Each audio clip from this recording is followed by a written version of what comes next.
Start करते हैं आज हम लोग। यहाँ पे दिख रहा होगा आपको बोर्ड पे एटम, क्या दिख रहा है आपका? एटम। तो एटम एंड मॉलिक्यूल्स चैप्टर से हम लोग स्टार्ट किए हैं। तो यहाँ पे लिखा है an atom is the smallest particle of an element that may और may not be exist independently and retain all its chemical property. ठीक है, मेटल जो है वो एटम जो है वो एलिमेंट्स का सबसे क्या है? स्मॉलेस्ट पार्टिकल है। क्या है आपका? Smallest particle. यहाँ पे लिखा हुआ है आपका क्या है? स्मॉलेस्ट पार्टिकल, ये ध्यान रखिएगा। ठीक है, जिसमें कि सारा केमिकल प्रॉपर्टी जो है ना आपके एलिमेंट्स का रिटेन होता है, मतलब मौजूद होता है, प्रेजेंट होता है। समझ में आ रहा है? एटम जो है इंडिपेंडेंटली भी एग्जिस्ट कर सकता है और नहीं भी कर सकता है। समझ, जैसे आगे हम लोग पढ़ेंगे तो समझ में आएगा। ठीक है, इंपॉर्टेंट यही है कि atom is a smallest particle of an element. ठीक है, दैट मे बी एग्जिस्ट और may not exist independently. May not बोल रहे हैं, मतलब हो भी सकता है। Atoms are very small in size and smaller than anything. किसी से भी, हर चीज जो दुनिया में प्रेजेंट है यूनिवर्स में, उससे क्या है? कम है। तब है जो हमारा यहाँ पे कि वी कैन इमेजिन और compare with atomic radius measure in nanometre. Atomic radius को हम लोग किसे मेजर करते हैं? नैनोमीटर मेजर करते हैं। ठीक है,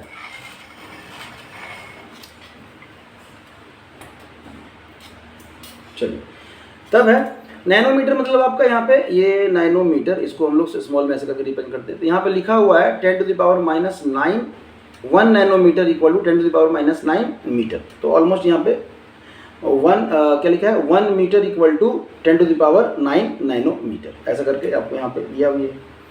the atomic radius of an atom of hydrogen is 10⁻⁻10 metre. Atomic radius hydrogen का, ठीक है, 10⁻⁻10 metre. The radius of the molecule of the water is 10⁻⁹ metre. अलग अलग आपका यहाँ पे मेजरमेंट दिया हुआ है। इन सब मेजरमेंट को याद करने का जरूरत नहीं है, आगे जैसे जैसे आगे बढ़ेंगे हम लोग समझ में आ जाएगा। बस याद रखिएगा कि नैनोमीटर में जो है ना हम लोग रिप्रेजेंट करते हैं। तो ये स्मॉल एन और एम, ये जो दिख रहा है ना, ये आपका नैनोमीटर। तब बात आता है, देखिए एटम का बात आया, डाल्टन साहब का ना है तो मतलब अधूरा ही है, क्योंकि इन्होंने ही बतलाया था।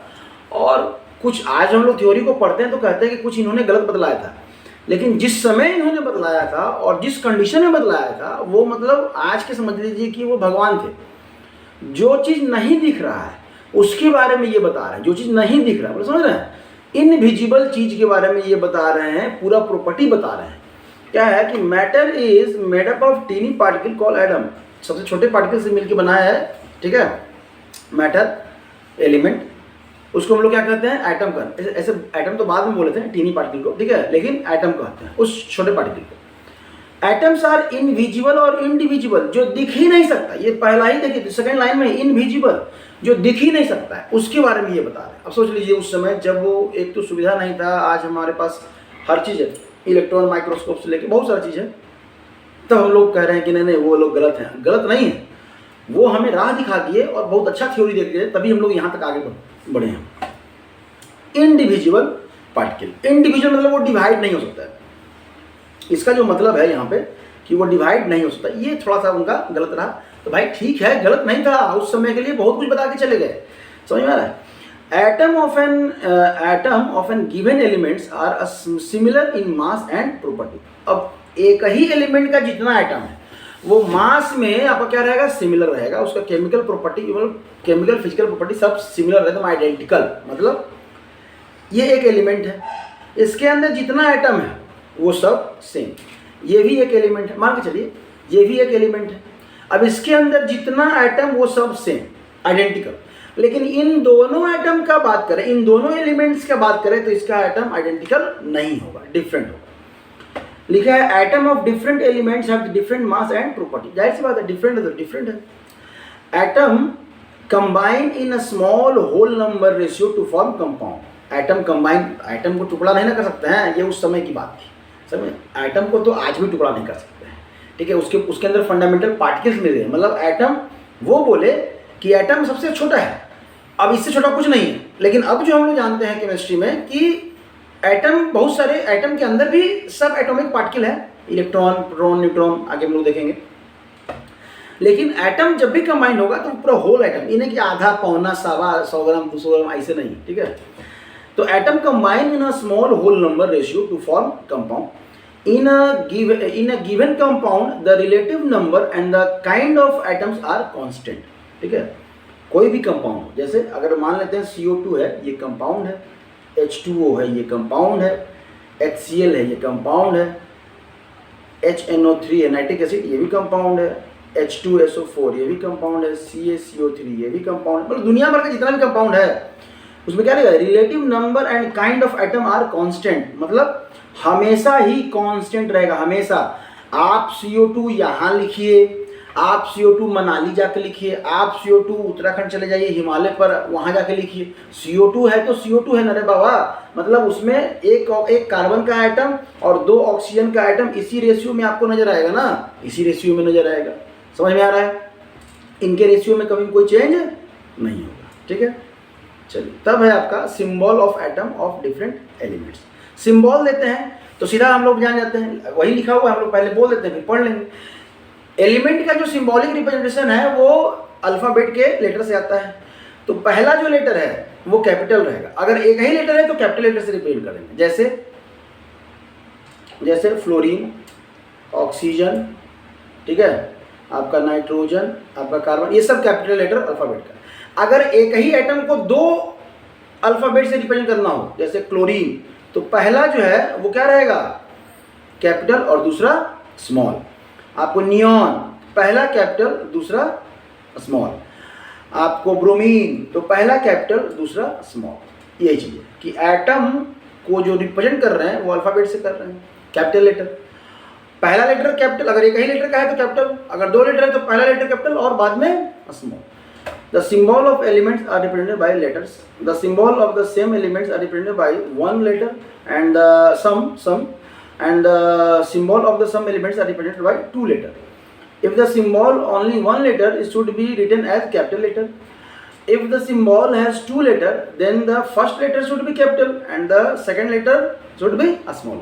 यही बदला है दुनिया भर का, जितना भी एलिमेंट्स है आप उसको देख लीजिए, जो भी आपको याद आ रहा हो। इसके बाद आपको क्या, एल्युमिनियम तो Al, आपका सोडियम तो Na, आपका मैग्नीशियम तो Mg, आपका ब्रोमीन तो B, आपका बेरिलियम तो Be, आपका कैल्शियम तो Ca। तो पहला कैपिटल दूसरा स्मॉल, इसी तरह से हम लोग रिप्रेजेंट करेंगे। ठीक है, तब है मॉलिक्यूल ऑफ एलिमेंट्स। एलिमेंट्स के मॉलिक्यूल या मॉलिक्यूल ऑफ एलिमेंट्स। ठीक है, एलिमेंट है उसका molecule. Molecule of an elements contain atom of the same element. देखिए, मॉलिक्यूल, एलिमेंट्स का मॉलिक्यूल, कंपाउंड का मॉलिक्यूल। एलिमेंट्स का मॉलिक्यूल एक ही टाइप का एटम उसमें रहेगा, जैसे H2, O2, O3, P4, S8, ठीक है, N2। ये हम अपने मन से नहीं लिख रहे हैं, ये इन्वायरमेंट में एग्जिस्ट करते हैं। हाइड्रोजन H2 गैस के फॉर्म में, ऑक्सीजन, आपका ऑक्सीजन जो रहेगा वो किसके फॉर्म में रहेगा, ऑक्सीजन जो रहेगा वो O2 के फॉर्म में, आपका ओजोन है ना O3 के फॉर्म में, फास्फोरस है वो P4 के फॉर्म में, सल्फर है वो S8। मतलब मॉलिक्यूल में, एक मॉलिक्यूल में 4। यहाँ पे अगर इसकी बात करें हम लोग, तो एक मॉलिक्यूल में कितने हैं, 8। इसके एक मॉलिक्यूल में 2 एटम, इसके एक मॉलिक्यूल में 4 एटम, इसके एक मॉलिक्यूल में 3, इसके एक मॉलिक्यूल में 2, इसके भी एक मॉलिक्यूल में 2। समझ आ रहा है? Molecule of the same element contain only 1 atom and the molecule of the some elements contain 1 or more atom. Example आपके सामने है, पहले हम लोग एग्जाम्पल दे दिए, बाद में समझ लीजिए। मतलब मॉलिक्यूल जो है एक एटम का ही बन सकता है। जैसे अगर हम लोग कार्बन की बात करें, सिर्फ कार्बन लिख दीजिए। नाइट्रोजन, अगर नाइट्रोजन तो नहीं होगा, सोडियम कर दीजिए, ये अकेला ही प्रेजेंट होता है, एक एटम का ही प्रेजेंट होता है। कैल्शियम अकेला होता है, कभी भी सोडियम 2 ऐसा करके फ्री में नहीं, कंपाउंड में आप देखिएगा, ऐसे फ्री में नहीं देखिएगा, फ्री स्टेट में नहीं देखिएगा जब लिखना हो। और नहीं तो मॉलिक्यूल उसमें 2 या 2 से ज़्यादा भी हो सकता है। ठीक है, तब आगे बढ़ें, एटॉमिसिटी किससे करते हैं। तो जब हम लोग मॉलिक्यूल समझ लिए, एटॉमिसिटी समझना और आसान है। यहाँ कह दीजिए आप मॉलिक्यूल्स और यहाँ लिख दीजिए एटॉमिसिटी। आपका मॉलिक्यूल क्या है, N2। आपका मॉलिक्यूल क्या है, N2, तो इसका एटॉमिसिटी 2। आपका मॉलिक्यूल Cl2, एटॉमिसिटी 2। आपका P4 एटॉमिसिटी 4। आपका S8 एटॉमिसिटी 8। आपका O3 एटॉमिसिटी 3। ओ, आइडिया लग गया। आइडिया क्या लगा कि एक मॉलिक्यूल के अंदर, होमो एटॉमिक मॉलिक्यूल के अंदर, होमो मतलब सिमिलर टाइप के जो एलिमेंट से बना है, ठीक है, होमो एटॉमिक मॉलिक्यूल के अंदर जितने एटम वही उसका एटॉमिसिटी लिखा है। Atomicity of an element is the number of atom present in one molecule of the element, one molecule of the element, इस आपके लेवल पे। लेकिन कैसा मॉलिक्यूल? होमो एटॉमिक मॉलिक्यूल, ये याद रखिएगा। कैसा मॉलिक्यूल? ये जो मॉलिक्यूल है ये कैसा है? होमो एटॉमिक मॉलिक्यूल। हैंडराइटिंग बहुत गंदा है, समझ लीजिएगा। होमो एटॉमिक, होमो मतलब एक ही टाइप का मॉलिक्यूल, एक ही टाइप का मॉलिक्यूल। यहाँ देख रहे हैं ना, एक ही टाइप का एटम है। HCl की बात नहीं कर रहे हैं, ये इसमें एटॉमिसिटी नहीं देखेंगे। CaCO3 में, CaO में नहीं देखेंगे, CaCO3 में, कंपाउंड में एटॉमिसिटी नहीं देखते हैं। मॉलिक्यूल में, होमो एटॉमिक मॉलिक्यूल में हम लोग एटॉमिसिटी देखते हैं, ठीक है। चलिए, तब है हमारा यहाँ पे हो गया। यहाँ पे एटॉमिसिटी से ज़्यादा तो कुछ है नहीं। अब 11th में जाइए ना, 11th का सेम ये टॉपिक दिया हुआ, वहाँ से भी आपको बनेगा, ठीक है। मॉलिक्यूल्स अभी हम लोग पढ़ेंगे। Atom of the same elements और different elements can join together to form molecules, ठीक है। मतलब मॉलिक्यूल्स दो टाइप का, होमो एटॉमिक और हेटेरो एटॉमिक, ठीक है। होमो एटॉमिक मतलब एक ही टाइप का मॉलिक्यूल जुड़ा हुआ है, और डिफरेंट मतलब हेटेरो एटॉमिक मतलब डिफरेंट टाइप का आपका मॉलिक्यूल जुड़ा हुआ है। अ molecule is the smallest particle of elements और कंपाउंड विच एग्जिस्ट इंडिपेंडेंटली और show all the property of the substance. जो मॉलिक्यूल है किसी भी कंपाउंड या एलिमेंट्स का सबसे छोटा पार्टिकल कह सकते हैं, छोटा यूनिट कर सकते हैं, जो कि उसको रिप्रेजेंट करता है, उसके सारे प्रॉपर्टी को, मतलब एक को पढ़ लिए तो पढ़ लिए। अरे ईंटा का ढेर लगा हुआ है, अब एक ईंटा को हम लोग देख लेंगे तो समझ लेंगे ना कि हाँ बाकी सारा ईंटा कैसा बना होगा। डाई जो बनाते हैं हम लोग, डाई सांचा जो बनाते हैं, एक बना ली सब उसी की तरह रहेगा। तो वही चीज़ है कि एक का एक जो वही प्रॉपर्टी देगा जो सारा देगा, समझ में आ रहा है। चीनी का डब्बा है, चीनी का एक दाना खा लिए मीठा लगा, तो दूसरा वाला खट्टा लगेगा क्या? मिठाई लगेगा। मतलब एक दाना देख लिए खा के, हाँ ठीक है मीठा, तो मतलब ठीक है। मिठाई की दुकान में गए, एक मिठाई खा लिए, ट्रे में लगा हुआ बहुत सारा, सभी खा के देखते हैं क्या कि नहीं कैसा लग रहा है, नहीं ना, ये खा लिए, आइडिया लग गया, हाँ कैसा है, ले लिए। तो वही है, ठीक है, वही लिखा हुआ है इनेंटिवली। इसमें क्या है आपका सारा प्रॉपर्टी शो कर रहा है। इंपॉर्टेंट ये show all the property of the substance, ये इंपॉर्टेंट है। तब है आपका यहाँ पे कि a molecule is a group of 2 और more element that are held together by attractive force, ठीक है। अब ये जो जुड़ा हुआ है, यहाँ जो जुड़ा हुआ है, मान लेते हैं हम लोग कह रहे हैं कि ये आपका यहाँ पे आपका N2 है, O2 है, तो ये जो जुड़ा हुआ है तो इसमें अट्रैक्शन फोर्स है। बाद में आप लोग पढ़िएगा बॉन्ड के बारे में, तो इसमें 3 बॉन्ड है, ठीक है। ये इसका स्ट्रक्चर हुआ, इसमें क्या है 2 बॉन्ड है, ये इसका स्ट्रक्चर हुआ। तो ये अट्रैक्शन फोर्स, अट्रैक्टिव फोर्स है, तभी ये जुड़ा हुआ है। समझ में आ रहा है? चलिए, तब है मॉलिक्यूल ऑफ कंपाउंड। कंपाउंड का जो मॉलिक्यूल है वो क्या है? तो molecule of a compound contain atom of 2 और मोर डिफरेंट टाइप का।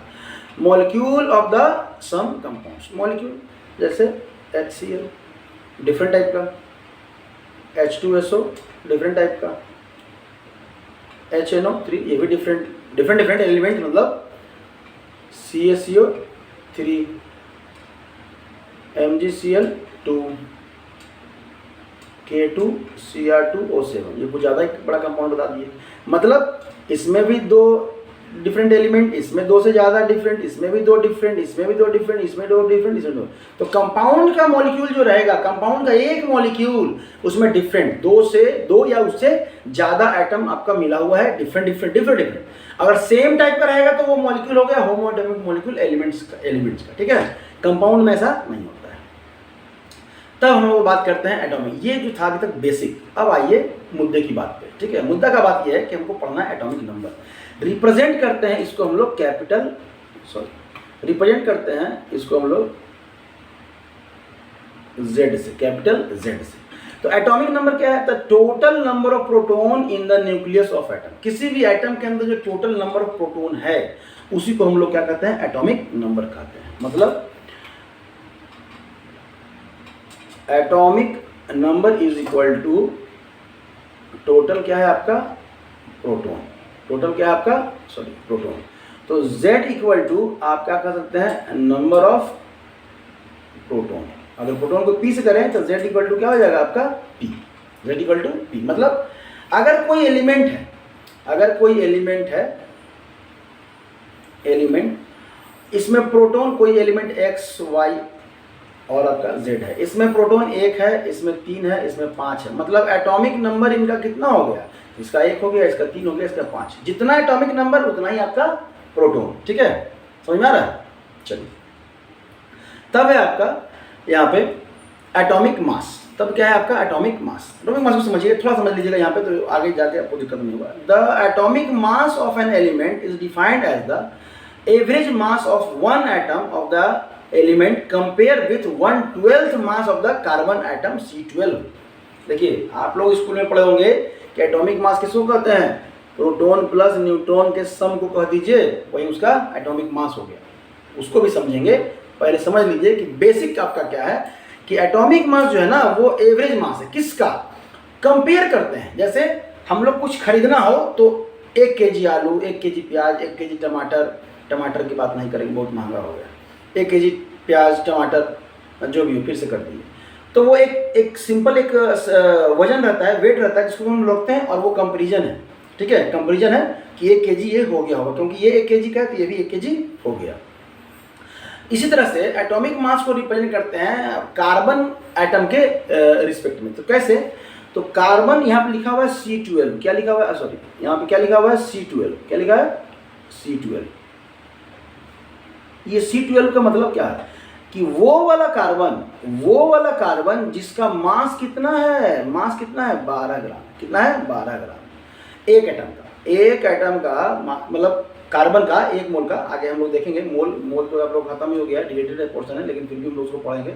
ठीक है, यूनिट कह लीजिए कि एक एटम का जो है ना कार्बन जिसका 12 यूनिट जो है ना आपका मास है, इसके वजन का 1/12 उसको हम लोग माने हैं 1 यूनिट।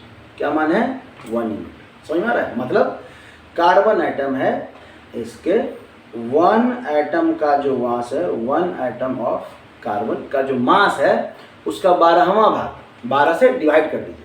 ठीक है, 1 atom of carbon mass of 1 atom of carbon divide by 12। ठीक है, तो इसको हम लोग क्या बोल रहे हैं, इसको हम लोग बोल रहे हैं यूनिट, 1 यूनिट। क्या बोल रहे हैं 1 यूनिट। अब इसी के बेसिस पे जो है ना हम लोग क्या करते हैं, मास करते हैं। मतलब अगर आपका हाइड्रोजन का मास अगर 1 है, इसका मतलब 1 यूनिट है, इसका मतलब ये C1/12 पार्ट है किसका, C12 का। अगर हीलियम का मास जो है ना आपका 9 है, कितना है, सॉरी 4 है, कितना है 4 है, तो इसका मतलब ये 4 टाइम है 1/12 ऑफ C12 का। अगर ऑक्सीजन का मास आपका 16 यूनिट है, मतलब ये 16 टाइम्स है 1/12 पार्ट ऑफ C12 का। समझ में आ रहा है? समझ में आया? मतलब समझ रहे हैं कि कार्बन के एक एटम के 12वां भाग, 12वां मतलब 12th पार्ट को हम लोग 1 यूनिट मान लिए। अब उसी यूनिट को लेके हम लोग चलते हैं। अब जिस भी एलिमेंट्स का जितना मास है वो उतना टाइम्स ज़्यादा है C1/12 पार्ट ऑफ C12 का, इतना ही है बस यहाँ पे। इसलिए यहाँ पे समझ लीजिए, मोल जब पढ़ेंगे वहाँ भी समझेंगे। और आप लोग के लिए क्या है कि सम, क्या लिखे हैं आपका, sum of total number of proton and neutron in the nucleus, in the element, nucleus of an element. इसी को क्या कहते हैं, मास नंबर कहते हैं। क्या कहते हैं, मास नंबर कहते हैं। ठीक है, अब देखिए फिर से यहाँ पे एटॉमिक नंबर पे आइए। एटॉमिक नंबर हम तो यहाँ पे बोल दिए कि एटॉमिक नंबर जो है आपका ये वाला है। थोड़ा सा यहाँ पे एक कंडीशन है। कंडीशन क्या है कि इफ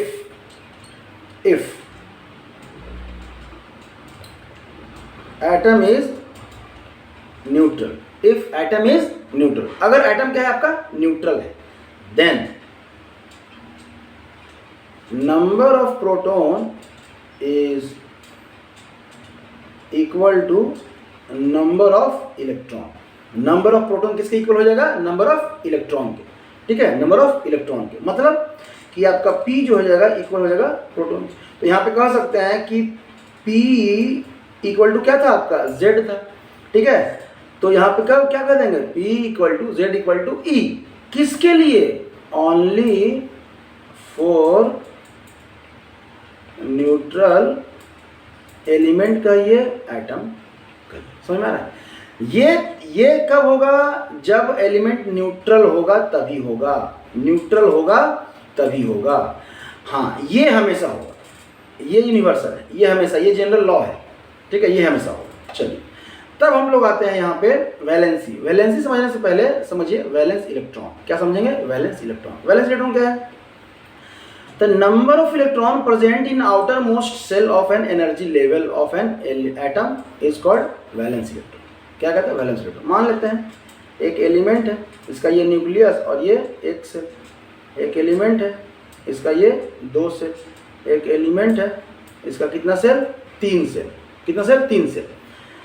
तब है कि आउटर मोस्ट में जो ये पहला सेल, ये दूसरा सेल, ये तीसरा सेल, ये पहला सेल, ये दूसरा सेल, ये पहला सेल। तो आउटर मोस्ट सेल कौन सा होगा? तो सबसे बाहर, जो सबसे बाहर की ओर जो सेल होगा वो आउटर मोस्ट सेल कहलाएगा। उसमें जितना इलेक्ट्रॉन प्रेजेंट है वही उसका वैलेंस इलेक्ट्रॉन है। तो अगर वैलेंस इलेक्ट्रॉन की बात करें तो इसमें कितना हो गया? 1। इसमें भी 1, इसमें भी 1। मतलब आपके नंबर ऑफ सेल से मतलब नहीं है। यहाँ पे 3 सेल है, इलेक्ट्रॉन कितना है? एक ही, तो वैलेंस इलेक्ट्रॉन। यहाँ पे 2 सेल है, आउटर मोस्ट में कितना इलेक्ट्रॉन? 1 electron, valence electron 1। यहाँ पे एक ही सेल है, एक ही इलेक्ट्रॉन है, 1। ठीक है, मतलब अगर कोई एलिमेंट है, एक सेल है, उसमें 2 इलेक्ट्रॉन है, इसका वैलेंसी कितना? वैलेंस इलेक्ट्रॉन कितना हो जाएगा? 2। अगर कोई एलिमेंट है, इसका 2 सेल है, इसमें इसका 4 इलेक्ट्रॉन है, तो वैलेंस इलेक्ट्रॉन कितना हो जाएगा? 4। समझ में आ रहा है? तो आउटर मोस्ट सेल में, वैलेंस सेल में जितना प्रेजेंट है आपका इलेक्ट्रॉन, उसी को कहते हैं वैलेंस इलेक्ट्रॉन। अब समझिए वैलेंसी। वैलेंसी क्या है?